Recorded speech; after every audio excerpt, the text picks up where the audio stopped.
성도 여러분, 오늘도 평안한 하루를 맞이하셨습니까? 8월 30일 금요일 토론토 한인 장로교회 새벽 예배 오신 여러분들을 주님의 이름으로 환영합니다. 오늘도 주님 앞에 먼저 겸손한 마음으로 기도한 후에 오늘 새벽 기도 시작하도록 하겠습니다. 사랑이 많으신 하나님 감사합니다. 오늘도 주님 앞으로 나올 수 있도록 우리의 마음을 인도하여 주시고 하나님께서 우리에게 베풀어 주시는 은혜 안에 거할 수 있도록 이끌어 주시니 감사합니다. 우리가 삶을 살아가면서 계속해서 부딪히게 되는 문제들 속에 허우적대다가 때로는 주님을 잊어버리게 될 때도 있음을 주님 앞에 고백합니다. 그럴 때마다 이렇게 아침에 주님 앞에 무릎 꿇음으로 하나님께서 나와 함께하고 계시다라는 것을 기억할 수 있게 하여 주시니 감사합니다. 주님께서 오늘도 우리와 함께하고 계심을 기억하며 하나님 손 붙잡고 나아갈 수 있는 저희들 될 수 있도록 주님 인도하여 주시옵소서. 세상의 풍조 속에 휩쓸리는 것이 아니라 주님이 우리에게 주시는 지혜를 가지고 이 세상 속에서 살아나갈 수 있는 저희들이 되기를 소망합니다. 그리스도의 제자로서의 삶을 살아낼 수 있도록 주님께서 인도하여 주시고 우리들의 한 사람 한 사람의 상황을 가장 잘 아시는 주님께서 행하시는 모든 일들이 우리의 삶 속에 놀라운 깨달음으로 다가올 수 있도록 주님 우리에게 귀한 깨달음 허락하여 주시옵소서. 그리하여 오늘을 마치고 잠자리에 들 때 오늘도 주님께서 나와 함께 하셨노라 고백할 수 있는 저희들 될 수 있게 인도하여 주시옵소서. 감사드리며 예수님의 이름으로 기도드립니다. 아멘. 오늘 우리에게 주시는 하나님의 말씀은 시편 31편 1절부터 8절까지의 말씀입니다. 시편 31편 1절부터 8절까지 말씀 보도록 하겠습니다. 여호와여, 내가 주께 피하오니 나를 영원히 부끄럽게 하지 마시고 주의 공의로 나를 건지소서. 내게 귀를 기울여 속히 건지시고 내게 견고한 바위와 구원하는 산성이 되소서. 주는 나의 반석과 산성이시니 그러므로 주의 이름을 생각하셔서 나를 인도하시고 지도하소서. 그들이 나를 위하여 비밀이 친 그물에서 빼내소서. 주는 나의 산성이시니이다. 내가 나의 영을 주의 손에 부탁하나이다. 진리의 하나님 여호와여, 나를 속량하셨나이다. 내가 허탄한 거짓을 숭상하는 자들을 미워하고 여호와를 의지하나이다. 내가 주의 인자하심을 기뻐하며 즐거워할 것은 주께서 나의 고난을 보시고 환난 중에 있는 내 영혼을 아셨으며 나를 원수의 수중에 가두지 아니하셨고 내 발을 넓은 곳에 세우셨음이니이다. 아멘. 우리나라 영화 중에 남한산성이라는 영화가 있습니다. 이 영화를 보면 우리나라의 대표적인 연기파 배우들인 김윤석과 이병헌의 중후한 연기 대결이 나옵니다.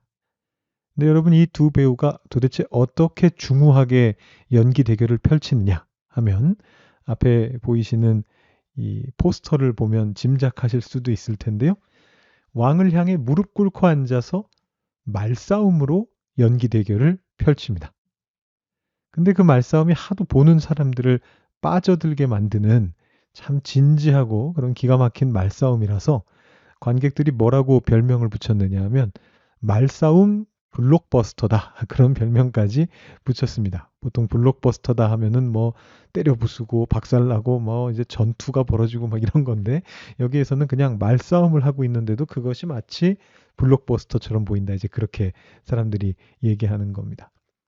이 남한산성은 조선의 치욕의 역사 중에 하나인 병자호란 중에서도 삼전도의 굴욕, 바로 직전 상황을 묘사한 영화입니다. 조선은 당시 떠오르던 대국이었던 청나라를 오랑캐라고 무시하면서 당시에 망해가고 있던 명나라를 붙들고 외교를 하다가 청나라의 침략을 받게 됩니다. 그리고 왕인 인조가 남한산성에 있던 행궁에 갇힌 채 포위당하면서 나라가 멸망하기 직전의 위기를 겪게 됩니다. 그때에 신리를 내세워서 지금 항복하는 것이 좋다, 그게 진리다 라고 말하는 주화파하고 명분을 내세워서 항전을 주장하는, 그래도 끝까지 우리는 명나라를 따라야 된다 이렇게 얘기했던 척화파 사이에서 치열한 논전이 벌어지게 됩니다. 그래서 이병헌 배우가 주화파인 신리주의자 최명기를 연기하고 김윤석 배우가 척화파인 명분주의자 김상헌을 연기하면서 왕 앞에서 열심히 논전을 펼치는 것이 주된 내용입니다. 제가 갑자기 이 남한산성이라는 예전 영화를 소환한 까닭은요. 오늘 말씀에 산성이라는 단어가 나오기 때문인데 이 영화의 상황이 산성의 속성을 굉장히 잘 설명해주고 있다라고 생각했기 때문입니다. 여러분, 산성이라고 하는 곳이 어떤 곳입니까? 높은 산 위에 지어진 성입니다. 손자병법에 따르면 산 위에 있는 성은 험형이라고 하는데요. 험한 지형입니다. 내가 먼저 산성에 있게 되면 그 태양이 비치는 고지에 주둔하면서 적을 기다리면 된다. 근데 반면에 적이 먼저 고지를 선점해서 주둔하고 있다면 절대로 쫓아 들어가지 말고 후퇴하라라고 그렇게 이야기합니다. 그러니까 이 산성이라고 하는 곳은 방어하기에 가장 좋은 곳이라는 겁니다. 그래서 내가 수비하는 입장이면 아주 유리해지기 때문에 내가 먼저 있다면 높은 데 가서 양지 바른 곳, 햇빛이 잘 비치는 곳에서 기다리면 된다. 반대로 적이 거기 있다면 공격하면 크게 손해를 보니까 물러서 있어야 된다. 이제 이런 얘기인데요. 반대로 나갈 곳이 없기 때문에 만약에 포위를 당하게 될 경우에는 가장 위험할 수 있는 것이 또한 산성입니다. 앞서 말씀드렸던 영화 남한산성의 사례가 그런 상황이죠. 병법의 이로움을 위해서 산 위로 올라간 겁니다. 그냥 도망간 게 아닙니다. 인조왕과 그 신하들이 이 남한산성으로 갔던 까닭은 거기에서 이제 수비를 하기 위해서 글로 간 겁니다. 그런데 문제는 청나라 군대가 너무 많았기 때문에 방어 자체는 가능해요. 근데 포위 상태로 계속해서 있게 되니까 더 이상 할 수 있는 일이 없게 되었던 거죠. 그래서 원군이 올 가능성도 없는 상황이었기 때문에 결국에는 항복하게 되고 삼전도의 굴욕으로 이어지게 됩니다. 왕인 인조가 청나라 장수 앞에 가서 3번 절하고 9번 머리를 조아리는 그 일이 오늘날 서울의 잠실에 있는 삼전동에서 일어났습니다. 오늘 말씀의 주인공이 처해 있는 상황은 정확하게는 알 수가 없습니다. 오늘 말씀은 다윗의 시라고 나오는데 제가 여러 번 말씀드렸던 것처럼 이 다윗의 시라고 하는 히브리어는 참 다양하게 해석될 수가 있는 단어입니다. 다윗이 지은 것일 수도 있고 다윗에게 바쳐진 시일 수도 있고 다윗에게 후대에 돌려진 시일 수도 있고 다윗 왕가의 지원을 받아 출판된 시일 수도 있고 굉장히 수많은 가능성이 있습니다. 다만 그 뒤에 뭐라고 덧붙어 있느냐 하면 인도자를 따라 부르는 노래라고 되어 있기 때문에 이 노래는 개인의 어떤 시라기보다는 예전적인 자리에서 함께 부르던 일종의 찬양이었던 것 같아요. 그건 거의 확실한 것 같습니다. 그리고 내용은 일반적인 탄식시 내용을 그대로 가지고 있는데 특히 아주 전형적인 표현들이 활용되고 있습니다. 그래서 이 사람이 구체적으로 어떤 일을 겪었는지는 좀 불분명하고 그래서 많은 학자들은 이 시가 처음에 어떻게 지어졌던 간에 성전 예배에서 하나님 앞에 탄원하러 온 사람들이 부르던 일종의 찬송가다 이렇게 생각을 합니다. 찬송가기 때문에 여러 상황을 모아가지고 짬뽕을 만든 겁니다. 다양한 상황에 적용할 수 있게 해준 거죠. 그래서 병에 걸린 사람이라든지 누군가의 함정에 빠져서 고난당하고 있는 사람이라든지 법적인 문제로 힘들어하는 사람이라든지 뭐가 됐든 간에 무언가 지금 고난을 당하고 있어서 하나님 앞에 그것을 아뢰고 탄원하고자 하는 사람들이 성전에 와서 부르던 찬양이다. 이렇게 이제 생각을 하는 겁니다. 우리가 오늘과 내일 이틀에 걸쳐서 이 시를 살펴보는데요. 그 중에 오늘은 앞쪽 1절부터 8절까지의 말씀 중에 산성이라는 표현에 한번 집중해 보겠습니다.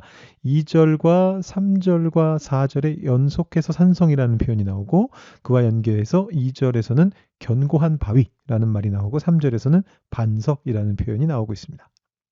자, 여기서 산성은 어려움에서 피할 수 있는 전략적인 요지죠. 의지할 수 있는 공간입니다. 그래서 구원하는 산성이라고 그렇게 묘사가 됩니다. 하나님이 그런 분이시다라는 얘기죠. 우리의 피난처가 되시고 우리의 구원이 되시는 산성이신 하나님이시다. 이런 얘기입니다. 자, 약한 자에게 고난당하는 자에게 이런 산성이신 피난처가 되시는 하나님보다 더 큰 은혜가 또 어디 있겠습니까? 자, 근데 여기에서 아주 재미있는 묵상이 등장합니다. 여러분 8절 말씀을 한번 보시죠. 나를 원수의 수중에 가두지 아니하셨고 내 발을 넓은 곳에 세우셨음이니이다. 앞서 말씀드렸던 것처럼 산성의 최대 장점은 공격해오는 적으로부터 피할 수 있는 피난처가 된다는 겁니다. 지형적인 유리함을 갖게 됩니다. 그런데 최대 단점은 뭐였죠? 바로 고립된다는 것입니다. 만약에 포위를 당하게 되고 그리고 밖에서 구원해 오는 구원군이 없을 경우에 오랜 시간 포위당하면 이길 수 없게 됩니다. 물자가 다 떨어지면 항복할 수밖에 없는 거죠.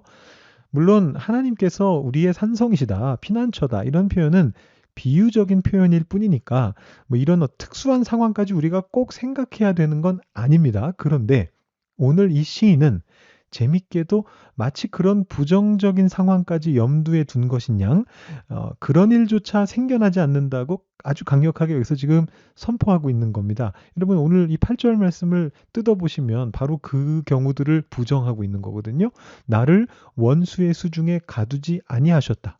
수중에 가두지 아니하셨다. 포위당하지 않았다라는 얘기입니다.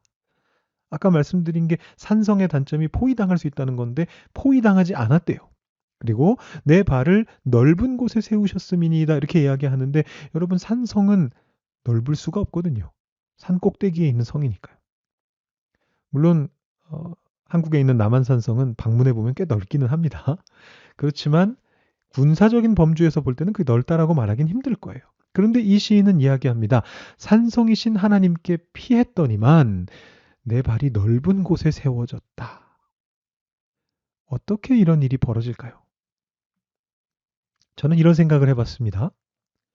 산성은 군사적인 요충지이기도 합니다만, 그래서 여기서 비유적으로 하나님께서 피난처시다라는 의미로 산성으로 지칭되는 것이기도 합니다만, 동시에 산성은 종교적인 성지, 하나님을 만나는 공간이기도 합니다. 고대 사회에서 하나님의 거주지라고 잠정적으로 여겨졌던 곳이 바로 하늘이잖아요. 근데 그 하늘에 맞닿아 있는 곳이 바로 지상에서는 산 꼭대기입니다. 그래서 그 당시에 대부분의 신전이나 뭐 산당이나 이렇게 종교적인 의례를 드리는 곳은 다 산 위에 있었습니다. 그리고 예루살렘 성전도 예외가 아니었습니다. 제가 지지난주였나요? 제가 주일 말씀에서도 말씀드렸지만 솔로몬이 이야기하잖아요. 하늘에 하늘이라도 하나님을 둘 수는 없지만 그러나 그 안에는 이제 인식이 있는 거죠. 하나님은 높은 곳에 계신다. 그런 인식이 있는 건데 그분을 만날 수 있는 곳은 산 위입니다. 그래서 예루살렘 성전도 시온산 위에 지어져 있었어요.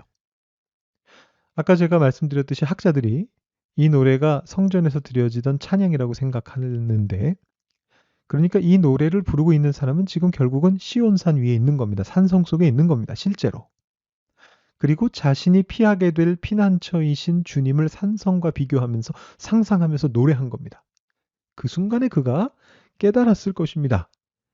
나는 고난을 피하기 위해서 여기를 찾았지만 이곳은 좁은 산성이 아니라 온 세계를 다스리시는 하나님의 하늘과 연결되어 있는 넓은 공간이구나. 그 깨달음이 노래로 터져 나오는 것이죠. 나를 원수의 수중에 가두지 않으셨고 내 발을 넓은 곳에 세우셨음이니이다.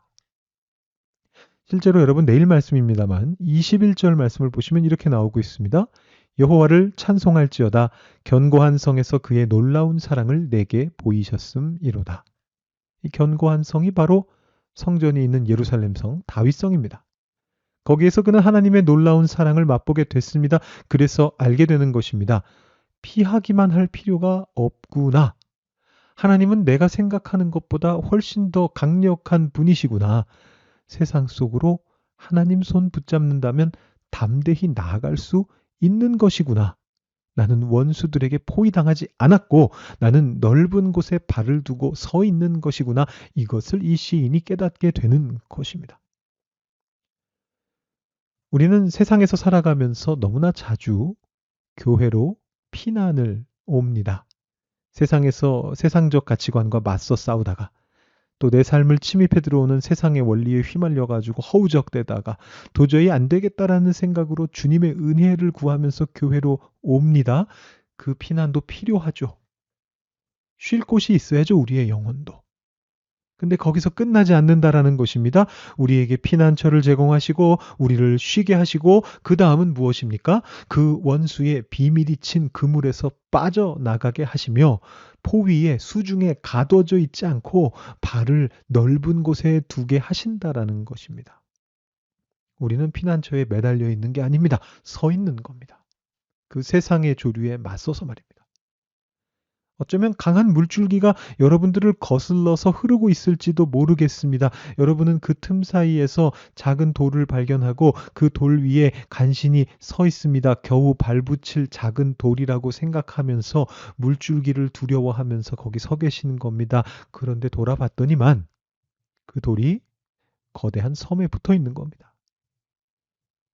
돌이 그 물줄기를 거스르고 있는 게 아니고 그 물줄기가 그 섬을 돌아서 흐르는 중인 겁니다. 여러분은 그 물줄기를 막아 세우거나 그 물줄기를 거슬러 건너갈 수 있도록 이 섬에서 배도 만들고 댐도 만들고 많은 것을 할 수 있습니다. 넓은 곳입니다. 여러분, 주님은 그런 분이십니다. 주님의 성전은 그런 곳입니다. 여러분, 세상에서 하나님의 뜻대로 살기 위해서 애쓰시다가 너무 힘드시면 교회로 피난 오십시오. 저와 또 목회팀이 기다리고 있겠습니다. 가끔은 하소연도 하시고, 가끔은 농담도 하시고, 기도도 받으시고, 본당에서 기도도 하시고, 그렇게 여러분 쉼을 누리십시오. 그리고 하나님의 말씀과 기도를 받으시면서 힘을 내십시오. 여러분들의 발이 넓은 곳에 놓여 있음을 기억하십시오. 이 산성은 좁은 산 꼭대기에 있는 것처럼 보이지만 사실은 하늘과 통하고 있는 산성입니다. 세상의 물줄기를 거스르게 하는 거대한 섬입니다. 그것을 꼭 기억하십시오. 여러분, 피난 오시되 도망치지는 마시고 세상으로 다시금 힘을 얻어 달려나가시는 여러분들이 다 되실 수 있기를 산성지기인 제가 주님의 이름으로 축원드립니다. 기도하겠습니다.